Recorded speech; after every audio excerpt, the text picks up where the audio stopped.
This is a story about a dude named Lane. He moved to the mainland and bought one place to stay. And then one day he went, tried to rent them out. And then he became one real investor man.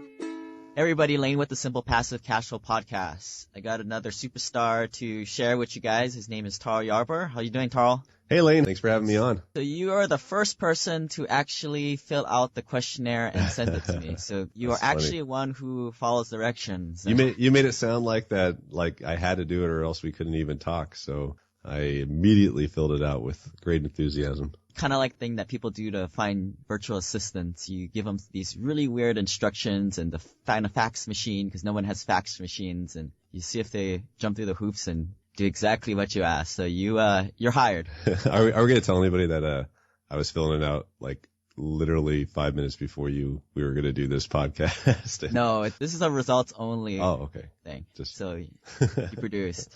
Before we get going, I'd like to congratulate you and Grace getting married. Yeah, thank you. It's her and I have been together for a little while, but we definitely just needed to finally get married, and it was probably the fantastic decision that we're really, really excited about. So we'll dive into these questions if you're ready. Yeah, let's do it. Tarl, how much simple passive cash flow are you making today, and how are you doing it? Well, we mainly focus in real estate for purposes of our business. We're kind of on the side of extreme active income on the business of flips. I mean, we do a lot of flips, so we've only recently been switching over to passive income and focusing quite heavily actually on acquiring rentals.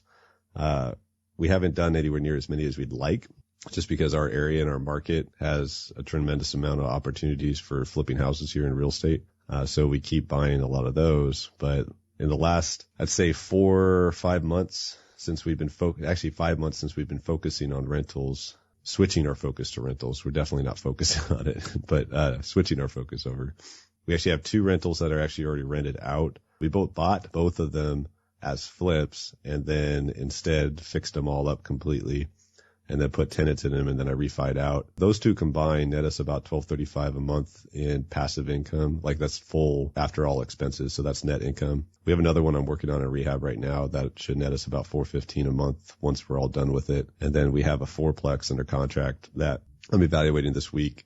And if all the numbers look like it should, I mean, all the rehab looks pretty easy to me with what we can do there. And based on the rents, we can probably net about $1,625 a month once we kick everybody out, fix the place up, and re-rent it for what it's worth. So that should put us close to, I don't know, about $3,200 a month, hopefully in the next couple months, on top of any other rentals we get. Most of our passive income is actually more just derived from how we do our flips in a very inactive way, meaning that we have a lot of systems that allow me to touch my properties. And like we just flipped a house that I probably only got me about 6 hours into personally, even though that took 3 to 4 months to go from start to finish, but I personally only have maybe 6 hours into it. So that's kind of what I've focused on over the years. I think you're being a little modest here. Let us know what kind of volumes you're doing on these flip multi-state. And So last year we did 38. Over the last 2 years, we've done probably over 25 million in single family homes. Rough numbers. I mean, we're also in Seattle, so some of those homes are $1 million, but most of them are about $250,000 to $350,000. And so it just depends on like where we were, whether we're in Pierce County or King County. And we started buying in Portland as well. All our houses right now, we currently have, I think we're down to 9 active rehabs. We just sold a bunch. But at any given time, we have probably about 15, maybe 12 to 15 going on, over the last 2.5 years, roughly. Yeah, so right now we're at 9, the last I counted. So we're a little low, but that's just because we had a whole bunch of big projects, and now we're looking to buy some more. I see that you're moving some of the cash flow, you're trying to build up that category up, but hey, you're good at this active real estate stuff. So, I mean, I don't see any reason why to transfer over. Well, it's really more of you can't work forever. So with flipping, it's a full-time job. So I just sold a house in Renton. I got maybe 6 hours into it total, like I said, and I'll never make a penny off that house ever again. Right. So once it's sold forever versus, we just refinanced. So we do what's called the BRRRR method, buy it, rehab it, rent it, refinance it. And that is a little 2-bedroom, 1-bath Tacoma house we just did. And it's cash flowing almost about $625 a month, roughly. That house is going to keep paying us forever. I mean, like there's no reason for us to ever sell it. We have maybe only $7,000 into the property cash out of pocket. That's the only money I got into it. So why not keep properties like that forever, build up equity and so forth? So it's a little bit nicer thinking that way versus if I would have sold that thing, we would have made maybe about 30 grand on it and maybe about 35 just because it's a crappy Tacoma house. But I'll never make that again. Then I got to pay federal income tax. So it's versus passive tax. Pick the good ones to hold and sell the rest. Exactly. That's what we're focusing. We're trying to switch over. I don't want to work forever. That's all. Right. I've been meeting a lot of these guys who write books and they create apps or they're computer developers, and a lot of them have passive income, but it's really not passive. It's not going to last forever. Like you said, they still have to work and innovate the next idea, but they all find that rental real estate is where the funnel seems to always lead to rental real estate. Yeah. I mean, especially like right now, who knows what the market's going to do? The market could be fantastic for another 2, 3, 4, 5, 10 years for all we know, but likelihood of that happening is probably not the case. With flipping, eventually in the long run, you can get caught with your pants down if you're not prepared effectively for it versus if you have, rentals and passive income. If you bought them correctly, even if the market drops for a little while, you can still keep those properties cash flowing if you did it right and you have good tenants in place and you're not over leveraged or anything along those lines, then long term, it's way better than flipping. Next question here is the Han Solo moment. So, as you know, Han Solo and his buddy Chewbacca from Star Wars were cruising the galaxy as low-life smugglers, but then they crossed paths with Luke and Leia and took a pivot point. Describe a time in your life that you took a pivot point and what kind of resistance was the catalyst for that change? The most extreme change that happened in my life was roughly 11 years ago. Maybe it's actually going on 12 years. I was 20 years old and I was obsessed with this guy, Robert Kiyosaki. He wrote Rich Dad, Poor Dad. I'm sure some of your listeners have heard of him. He was going to be speaking at a real estate wealth expo in Los Angeles. I was a broke college student. I was on to my third year in college by then. Went there wanting to learn everything about real estate I could. And while I was there, it ended up being one of those 2-day seminars where everybody there was selling seminars. So it wasn't just Robert Kiyosaki teaching. It was, Ron LeGrand and not Carl Shisheets. A couple other people. I can't remember, but anyways, there's probably about 40 speakers total that were all real estate speakers. And even Donald Trump, believe it or not, was there. And he was a keynote speaker. Russell Simmons was there too, which was kind of cool. I've never been anything like that when I was 20 years old. And so I got caught up in a lot of the enthusiasm, a lot of hype for real estate. It wasn't actually until a personal development seminar speaker spoke. His name is Marshall Silver. He's actually become a friend of mine, believe it or not. At that moment, he was talking about taking risks and how to go, do something different in your life and how you could be a millionaire if you change your thinking and how,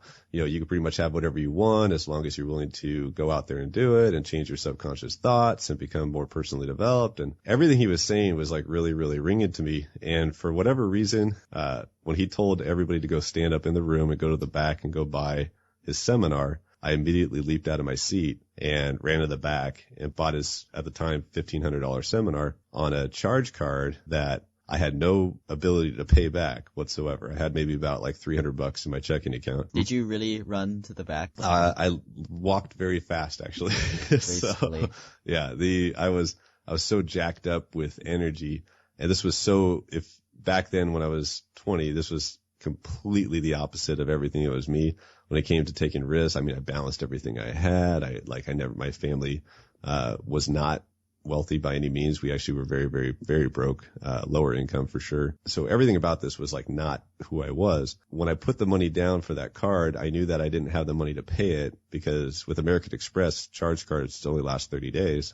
It's not a credit card. I was like, shit, how the hell am I going to pay for this? But it doesn't matter. I'm going to be a millionaire. I'm going to be rich, right? Cause he said I will. And so, it wasn't even real estate. And so I remember running out of the conference room and dropping down on the floor and just writing all over a piece of paper and saying, millionaire, I'm going to do all these changes. And I'm just like going crazy with so much energy. And then after that, I was just on cloud 9. Like everything was different. Like everything was, I finally broke some sort of major resistance in my head to taking risks and doing something completely different in my life than what I was on track for. And at that moment, I was on track for just getting a degree, getting a normal job, pursuing what everybody thinks is the American dream at that time, whatever that might have been. And now I'm broke, but now I owe money and I'm going to go to the seminar, and I had to find some way to pay for it. So I went to a different seminar that taught real estate. So that way I can find a way to pay for the $1,500 charge that I just had on my card. Found a real estate seminar. It was only $900. Still so much money to me at that time. And it taught how to do wholesaling real estate, which is signing contracts. So I put the $900 on that card. I had to figure out a way how to do that business, that real estate business, in order to pay for the charge card so I can not get creditors all over me and so forth. All those moments led me to then dropping out of college. It led me to getting into real estate. It eventually led me into getting into financial services. It led me into everything I do now. I've never worked for anybody my entire life since then. I've always been on my own as either self-employed or running a company or having partners. It wasn't until that exact moment that I bought that seminar from Marshall Silver that I finally changed who I was and who I was meant to be, I guess. Great story. I mean, I think a lot of people will give you crap about going to one of those and be another person who runs to the back of the room. But I mean, it's not like it was $10,000 or $20,000, okay. Right? I mean, and that's what a lot of people will do. And there's a difference between $1,500, $900 and that big amount of cash. I mean, this was funny, right? It's not 15, it's not 20,000. I mean, there's some real estate seminars out there that I think Fortune Builders is 20 grand. It goes up to 40. Back then, right, 12 years ago during the first bubble, there wasn't really $20,000, $40,000 real estate seminars yet. That's kind of a new thing. They were a lot of money, but the first program was usually only $1,000, maybe $2,000, maybe $4,000 tops. And then you got into their master coaching programs and stuff later that they charge you a ton of money. And it just seems nowadays that most of these programs start off at 18, 20, 30,000 because people pay it. It's ridiculous. But to me, a 20-year-old who never had more than $1,000, I never even had $1,000 ever in my entire life up till that point, ever. I think the most I maybe had was maybe $500.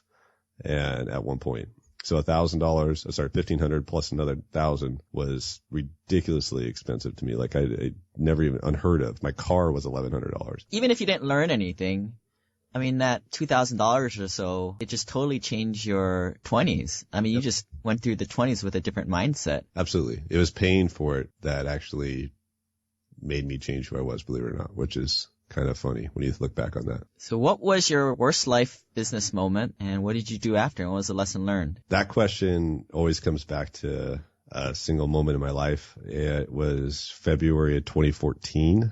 I was in a partnership with two guys that I totally cared about greatly at the time, and we had been doing real estate together and a couple other businesses together that were all real estate related, but nonetheless, at one point during that month, like we were having some challenges, and I didn't really see the writing on the wall. Out of nowhere, the whole partnership just collapsed. And through the process of how it collapsed, I felt like at that moment that two of my brothers basically out of nowhere, while I walked by them, they just both took knives out and stabbed me in the back. And it felt utterly just bad, like really bad. It got me out of the business. Like it took me out of the business completely for about 6 months. During that time period, 6 months, I didn't really do anything. I actually I had an apartment here in Seattle on Alki Beach, and I just played video games and drank for almost 6 months straight, and didn't really do a whole lot with my life. I mean, I traveled very little. I went out with friends a lot, and it usually had to be closer to Alki, and I just didn't really do crap. It messed me up. But it got me to a point to make some big changes when I got back into the business through a series of events. The lessons I learned from all of our past business that we had together as a partnership during then. We also, by the way, side note, we all eventually made up and became friends again, but we just don't do business together anymore. But the lessons were like big to me. Like we didn't really have a solid contract together, even though we've been doing business for a while. We never really had full solid terms. So if it got to the point where we were going to go to litigation, we never did it because there was nothing really in writing, and I had no leg to stand on because it was all handshakes, best friends for life, right? From here on out, like ever since that moment, this is going on 3 years now, 2.5, 3 years ago, everything I do is in writing, like everything. So if we do any kind of business transaction, it's always in writing, no matter what. And it just contracts make honest people more honest. I mean, if you're going to be a dishonest person, it doesn't matter whether you have a contract or not. You'll just be dishonest. But still, at the end of the day, at least something's in writing. We have something to fall back on. If you and I, got into business in something and we're besties and we have a disagreement, if we have a signed contract before we even get into that business, or just at least signed terms or some sort of agreement before money hits the table, and we have an argument, we can always go back to, hey, what did we write in the beginning before this became an issue? We can agree to that, and then we could stay friends. So it kind of keeps that friendship still there, in my opinion, because we're just going to what we agreed upon before whatever this issue became. So that's a huge lesson for me. The other part is that stuff that happened in that business, there wasn't always a win-win situation for everybody in a lot of the deals we did. So, and I never felt right about that. Going forward, ever since then, for me, it's always been win-win, no matter what, no matter who a transaction's with. Everybody's got to win for it. Or else I'm just not going to do a deal. It's just made me feel like a much better person. It's made me sleep better. It's made me enjoy life more. And I feel that everybody should be able to do that in whatever they're doing in business and so forth. Always go for win-win. I want to dig in a little bit further into setting up those contracts and structuring agreements. So, I mean, first of all, I wouldn't work with someone who's a jerk. Correct. You want to work with good people who do things for the right reasons. I guess what's the first step? Do we, say you and I were going to work together, do we get a third party lawyer and just run the discussion on what could go wrong and have a discussion that way? Is that kind of the first step? Not for me technically, because if it's just a small business nature and stuff, then if you get lawyers sometimes involved, like if it's a big situation, like not to go off of a sidetrack, but partnering up with another investor right now to where we merge our companies. Those are two relatively good sized entities. Yeah, we're going to need an attorney to help with that situation versus, we're going to go do just one transaction together. Like we're going to go flip a house together. Then no, we don't need an attorney. We just set some terms through a conversation. So to go back to your question, well, let's just have a conversation about what we're looking for in this transaction and what we want to have happen. Like if, what's your role? What's my role? What's fair equity? What's not? And we could draw something up technically just on, write something up on, a piece of paper and stuff that we both sign. And that's usually pretty good. It's better than nothing. But if it's going to be a full on company that we're working together on, and we're going to be both putting a lot of money into something that's going to go long term versus short term, then yeah, you might want to get some counsel in there. It also depends on who you're dealing with. If both people are pretty savvy business individuals, then they could kind of be their own counsel. If one's not, then they might need some help. But I don't know if that's answering your question, but that's kind of how I do it. It's let's have a conversation first and get a piece of paper out, line item what we want and what we're looking for. And if we can't come to a solid agreement, then maybe we should get a counsel or maybe we shouldn't do business together. I mean, that's the legal fee should be as big as the deal is. There should be some correlation between the two. Let's just say we were partners and you did this well and, these are the things I did well and, it was a great partnership, worked well. But then say 6 months or a year or two go down the road and I get just as good as what you do. How do you structure that? Because right now in the beginning, I guess we'd figure out, 50% equity both ways, or that would be how the profits get split. But if people aren't pulling their weight or somebody just provides more value than the other person, what's your thoughts there? That's a really good question because that seems to be the challenge with a lot of partnerships long term, to where, especially if it's just a standard business structured partnership and not like a corporate entity, to where, two good friends get into the business together and one person ends up in the long run doing a heck of a lot more than the other person, for lack of better words, milking it. That can build animosity, that can build all sorts of challenges in the business and issues and emotions and so forth. So yeah, it is a problem. So the only thing that I've been able to figure out, at least I don't have a whole lot of partnerships. So I've had one big one that failed.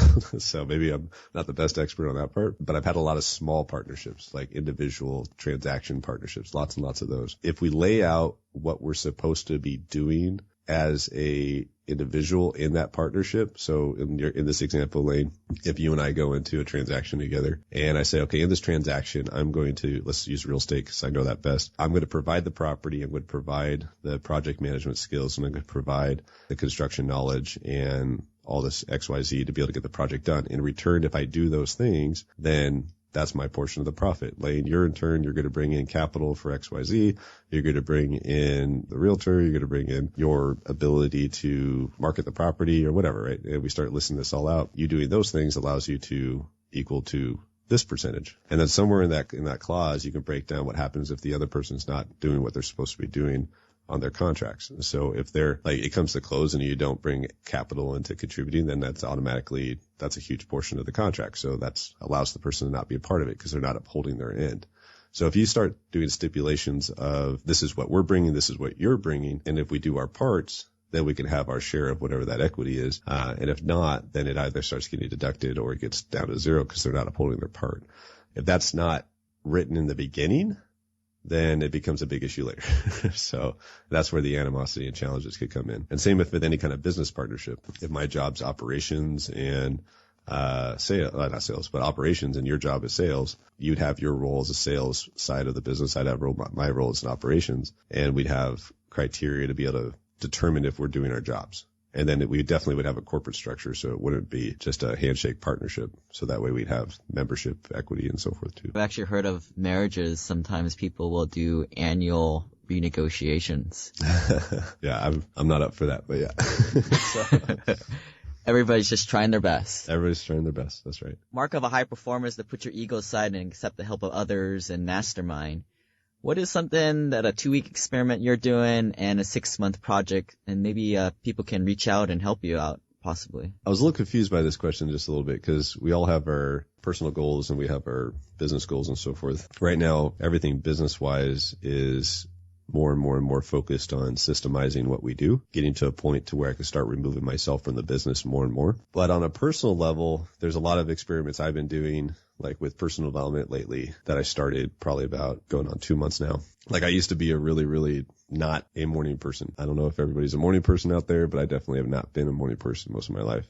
Or are you going to drop the Hal Elrod morning? I read that great book 6 months ago, and it ruined my life because now I wake up at 5:30 in the morning all the time. And it's actually helped me out quite a bit. But the thing that I started most probably about 3 weeks ago was I started meditating, and I downloaded an app called Headspace. That's been helping me out tremendously as far as getting just more focused, I guess. Like and more aware and more calm. One of the challenges that I've seen out there, and like the more high achievers that I meet out there, we all kind of have this common trait called anxiety. And so because we just get over anxious about the future, like a lot of high achievers focus about the future all the time, that could build some anxiety up. And so not like a clinical anxiety, that's totally different, but just a normal, hey, we're worrying about the future. But through like meditation, waking up early, doing personal development, it's allowed me to not worry about that stuff as much and be a little bit more focused on today and a lot less focus on the future, if that makes sense, and more present,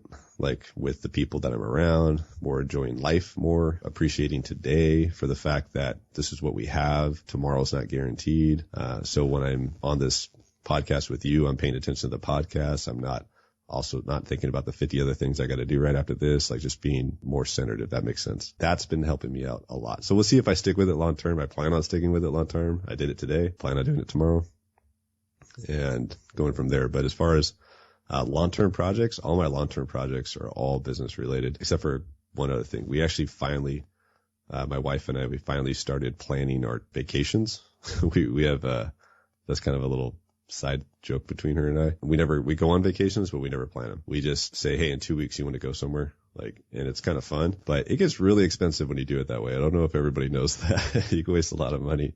Just all of a sudden, I know we're leaving. We started setting 6-month vacation goals further out, so we have something to look forward to, like a big vacation every 6 months, where we go away for 2, 3, 4 weeks. That way we have something like big to think about versus nothing really to look forward to if you don't plan it. But business-wise, our major goals right now over the next 6 months is to expand in multiple states, take what we do here in Washington and take it to another level in other parts of the United States, get it to where we can do it from afar and not have to do it from home. And I actually, from my past experience with expansions in other states, you actually work less when it's out of state in real estate versus local, in my opinion, or in my experience. And I think that's been my problem the last 2 years, is that everything I've done is, or 2.5 years, everything I've done is here locally. So I need to start getting out more. Most people think that ego, I'm not going to meditate, that's stupid. But hey, look, all these other people are doing it. Yep. Like, you look at the majority of most successful high achievers, they do some sort of meditation. Even if they don't call it meditation, they have very similar structure in some way. Even if it's when you're running and you're just thinking of one thing over and over again, like I'm unstoppable, whatever, then that's a form of meditation. That's a mantra kind of thing. Or maybe it's you sit there and hum the whole time for an hour, which I don't do, but it could be 10 minutes, just something. Most high achievers do that. Yeah, there's also that transcendental meditation where you just repeat some weird word like banana over and over again. Or what I've been using is this Muse app. Comes with this headband, and you put it around your head, and it measures your alpha and beta brainwaves. No way. I've never even heard of that. That's cool. Sort of wild. Yeah. Maybe I'll text you at 5:30 in the morning when I wake up too, and we can talk about it. Yeah, why not? You're gonna disturb my miracle morning, though. I don't know. We're going to disturb each other's miracle mornings. Yeah. Thank you, Hal Rod. So what is your simple passive cash flow number? And imagine you had 2 times it. Describe your ideal day, detailed routine. What kind of things you'd be working on at that point? Simple passive cash flow, you're not working, you're not doing anything for it, versus like a lot of my mentality is building of businesses that have that passive income coming to us, but it's still going to have some sort of maintenance in it. My goal is $1 million a month. That would just allow us to do a lot of the things that we want to do in our lives. I also believe that, you shoot for the stars and so forth. No small goals allowed. Just go for it. And then, like a lot of my past, we had small goals and we always got small achievements. So have big goals and you'll get bigger achievements. As far as ideal day, for me, my entire life is based off of how do I achieve freedom? The biggest lesson I've learned by focusing so much on freedom is that if you don't know what you're going to do with that freedom once you have it, then you're screwed. You're just going to keep doing more stuff to fill that void, and it's not going to actually get you that goose egg you always wanted. The book 4 Hour Workweek, I read it again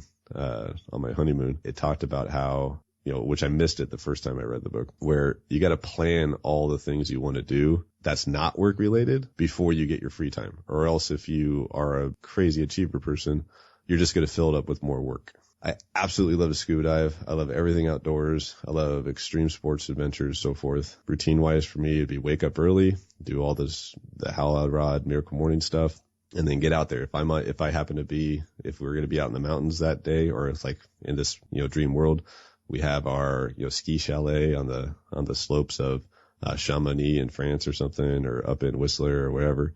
Then we basically wake up, strap on our snowboards, and hit the door. And that's what we're doing. Or if it's in the summer, we're scuba diving off of our boat, and we're traveling, we're down in the Virgin Islands, or we just got back from the Galapagos, or we go down to Costa Rica, or there's so many great places in the Philippines to go diving. And that's what we do. If I could live that life all the time, that would be a dream for me. And you put your cash flow number as $1 million a month. Okay. I thought it was $1 billion, but I guess $1 million is enough. Nah, $1 million a month is, and this is also personal that you're talking coming in. I have weird way my brain works when it comes to money. A lot of people that say that they have high net worths, but it's all built up in the equity of their house. I don't count that. It's the $1 million a month is money that I have coming into our personal well-being versus our business, if that makes sense. Now, is there a factor of 10 built in that, or is it straight up 1 million a month? That's the 1 million a month. So something that you have recently bought or thought about burning your cash on for time savings or improvement of quality of life? I've been working on that one recently. So for me, I want to have lots of virtual assistants. I've been writing out, we have one virtual assistant for our bookkeeping, but I've been trying to figure out a lot more ways to use VAs.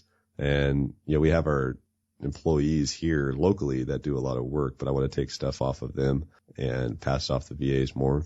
And so I haven't really dove into the world of VAs as much as I'd like to, but I just know we could use those a lot more. But as far as quality of life as well, right now we're looking to buy a new house. One would be better with have some sort of sauna, meditation room, that sort of stuff. We'd probably have to, and I can't buy a house that already has that. I have to buy a crappy house and make it that way. So it's going to be 6 months out for sure. I really want to, and I've been looking at buying a dive boat. I would love to buy a boat that we can take out on the Puget Sound and go scuba diving on, especially one that could do long trips up into Canada and so forth. And I like doing cold water scuba diving. Why don't you bring your boat up one day? Because I'm going to be moving to Kirkland. Oh, yeah? Get a place in downtown Kirkland. I'm going to get one of those infrared saunas, not like one of the regular saunas that emit that EMF wave to you. How about you come up and we'll do the sauna, and then we'll run down to the marina there and do the polar plunge and do it a couple times in a row.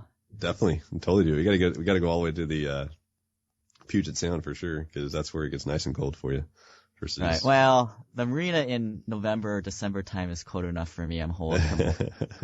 Now we got to get into the 40s. Let's do it. So yeah, we'll do that. Maybe we'll do that after one of those real estate meetups one day. Tony Robbins identifies two large concepts that we're continually struggling to gain perfection in. The first is the art of fulfillment, and the second is science of achievement. Secret achievement to me, like if I had to look back on anything that, whether it's meeting some of the successful people I've met or myself personally, it's just really, really focusing on self-analyzation and being very objective about it and taking full responsibility for everything that happens in your life, whether it's good or bad, how you react to any of the challenges that arise from those decisions and those things that happen to you. I find that a lot of people out there, they like to blame everybody but themselves for everything that's going on in their lives. They start a company and they blame the head employee that they hire themselves, and it ends up becoming the employee's fault versus their own fault for hiring that employee or something. Or, they buy a property and they don't make the profit, they lose money on the house, and they blame it on the realtor who sold them the property,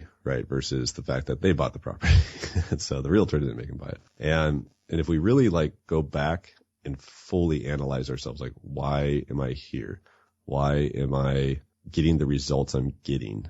And why am I not getting what I want? And look inwards, then we can fix that stuff and change that stuff, because anybody that says that they can't change is just not trying hard enough, or they don't want to change. And I think that when they focus on that, they'll be able to become better people and achieve what they need. The art of fulfillment. Fulfillment. Yep. Fulfillment. For me, I actually really enjoyed helping others achieve whatever it is that they want. My entire adult life, I've never really known what I wanted, as far as when people say, well, what do you want? What's your why? That's always the question. What's your why? I look back, I do a lot of writing and stuff for myself. And when I go back 10 years ago or 5 years ago, there's just constantly, there's always a question on a lot of my stuff that says, what's my why? What's my reason? Why the hell am I even doing any of this stuff? And I never know. I don't know. I just like to have freedom, I guess. But I love helping other people figure out their why, or something that's holding them back, so to help them achieve whatever it is that they want. So I constantly am trying to help people with that stuff. And that ends up being in real estate a lot. So I'm always helping people in real estate, and I enjoy it. But I also love all the outdoor stuff. So ski patrol, my wife and I ski patrol up here in Snoqualmie. We actually were training medical students yesterday up here for the new candidates that were coming up. We get a lot of fun of that in the winter. That's pretty much our entire family is ski patrol, and our chosen family is ski patrol. And we're there all the time, constantly doing that. In the summer, I used to do a lot of search and rescue, but we've just gotten too busy with work, so I don't do that anymore. And that's how I like to give back right now. There's a lot of plans that we have to be able to give back later once we've been really building up our business more, but for the time being, we're building up ourselves. Yeah, and I just also want to piggyback on that. You teaching other people and mentoring other people. We've got a common friend named Nate who you kind of took under your wing, and Nate. Yep. So I met Nate earlier this year at a local real estate meeting, and he came in with a frown on his face in a suit, and I was asking him why are you wearing this suit, right? Yeah. He's like, I'm working for the man. I want to do something in real estate. And I was like, talk to that dude, Tarl, right? Definitely. And he did. And you helped him on. That's what it's all about, right? Yeah, Nate actually used to be my banker. And so he was with Chase. And so I met with him a few times, and something was going on with him that he wanted some really big change in his life. He just didn't know what it was yet. And then I told, hey, go check out Real Estate Network events. That's one of the things he met you. And they just started talking to me more and more. And he was just one of those guys that I was like, man, he is not where he needs to be in life at all. And he knows it, and he wants to do something about it. And he just needs a push.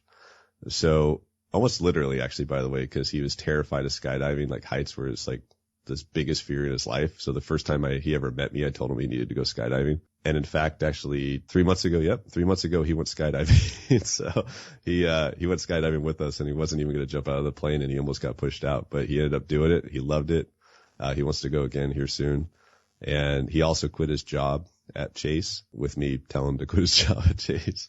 And I saw him last week, and he's just showing up to the meetings with a Lululemon jacket on and a smile on. Yep. And I actually hired him too. So he works for me now. So he's doing good. He's doing really, really well. From what he says, he's a lot happier than he's ever really been. He's got a lot of growth ahead of him, and I know there's big things for him in the future. Again, that's what it's all about. Any thing we missed or contact information you want to get give out for people to get a hold of you? As far as contact, a lot of people if you're real estate related, a lot of people reach out to me on BiggerPockets, and it's just biggerpockets.com/users/Tarl, Tarl.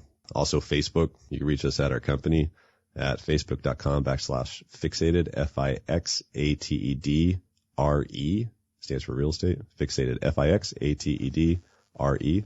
And then our website as well, www.fixatedre.com. As far as missing anything, I mean, like for us, it's all about building up that passive, and I really enjoy what you've done here with your podcast. I'm happy to be here and helping contribute as best as I can. I'm not the biggest example on passive income yet, and I really actually had a good time talking to you, Elaine. You know, we climbed the ladder together, and the whole thing, it's not about cash flow or net worth. It's something other than that. It's what you do with it, in my opinion. But yeah. And good was it? I read somewhere, money makes good people better and bad people worse. Right. Just magnifies who you are. Yeah. There you go. All right, Tarl. We'll talk to you later. Cool. Thanks, man. Thanks, Lane. This website offers very general information concerning real estate for investment purposes. Every investor's situation is unique. Always seek the services of licensed third-party appraisers and inspectors to verify the value and condition of any property you intend to purchase. Use the services of professional title and escrow companies and licensed tax, investment, and or legal advisor before relying on any information contained herein. Information is not guaranteed, as in every investment there is risk. The content found here is just my opinion, and things change, and I reserve the right to change my mind. Above all else, do your own analysis and think for yourself, because in the end, you are the only person who is going to look out for your best interests.